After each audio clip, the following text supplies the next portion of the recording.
Opo. Hi, good afternoon, Mr. Dr. George Esteban. Thank you. Maraming salamat sa iyong pagdalo sa aking TV show. Good May, afternoon, Miss Abby. may ilang katanungan lamang ako sa iyo sa iyong professional, paano ka naging isang electrical engineer? Okay. Paano ka nagsimula sa engineering field? And bakit electrical engineering ang napili mo? Una sa lahat, dahil ito sa tatay ko eh. Kasi yung tatay ko actually is a marine engineer. Then later on, mahilig siya sa electronics. So, na-discover ko na nung nandun ako sa bahay namin, sa Kamiling Tarlac, nakita kong marami siyang mga libro na tulad sa mga distance learning. So, syempre, mahirap na yung ah, kalagayan nila noon. So, nagdi-distance learning siya. So, doon ko natuklasan na mahilig pala siya sa mga ganitong mga bagay. Kaya, nung tinignan ko sarili ko, ay, yun din pala ang kinahiligan ko. Salamat. Um, nung nagsimula ka pa lang, ano yung pinaka-unforgettable challenge na kinaharap mo? Meron bang isang mentor o moment na nag-shape sa career path mo? Ano yung turning point ang nag-lead sa'yo to specialize energy management? Actually, ganito kasi, ah, nung naging mechanic ako sa Pepsi Cola, no, is very malayo siya sa profession ko na electrical engineering. Then, na-realize ko, pwede ko pala i-automate yung system. Yung pag-automate niyan, doon ko makukuha yung ma-optimize ko yung energy system kung may automation. Yun yung way ko na nakita ko na pagiging energy energy engineering na na professions, no? Pwede mo bang i-share kung ano yung pinaka-proud na project na energy efficient at bakit ito stand out?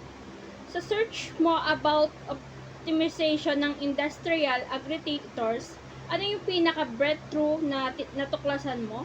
And paano mo may ensure na sustainable at cost-effective ang mga energy solution na ini-implement mo?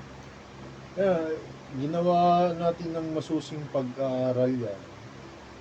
Maraming calculation na ginawa at kailangan design. Tama yung design.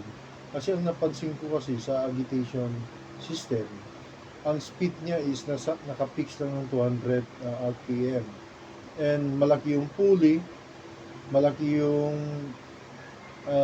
motor, hindi naman ganun kalaki, pero kung i-resize mo yung pulley, i-resize mo yung agitation, lalagyan mo ng BFDs at high efficiency motor, ay mapapababa mo yung konsumo ng kuryente. Yung speed ng pulley ngayon, pag lumiit siya, syempre tatakbo ng malakas yun. Ngayon, kung lalagyan mo ng BFD at requirement niya lang is 200 RPM, so ang consumption ay bababa around 40%. So, ang laki ng optimization ng energy na makukuha mo doon. Ang estimate is around 10 to 15 million a year. Bilang senior electrical engineer and manager, paano mo ni-balance ang pagiging technical expert at people leader? Ano yung leadership ng style mo at paano nakatulong sa success ng team ang hinahandle mo? Paano mo hinahandle ang high pressure situation lalo na kapag may critical deadlines? Actually, ganito lang yan. Kung gusto mo maging successful leader, dapat democratic ka at the same way. You know how to listen, you know how to direct them. So, ang direction ko kasi is mentorship eh. Nagme-mentor ako ng tao. Ayaw ko yung maging bossy. Kasi once naging bossy ka masyado, hindi ka magiging successful doon. Then, marami ring mga tao, especially kung bago ka pa lang dun sa company, eh, i-challenge ka talaga. So, the best way to do it is to mentor them, how to do it, how to use it, and guide them, no?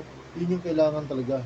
Kasi lahat na naman ng tao, you are more than knowledgeable than them. So, yun yung the best way na bilang as a technical and a leader na pwede mong gawin, no?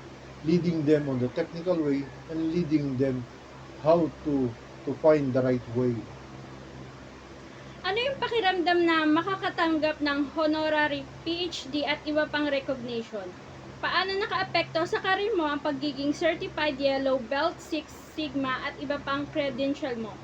Kung iisipin mo buong karir mo, ano yung moment na masasabi mo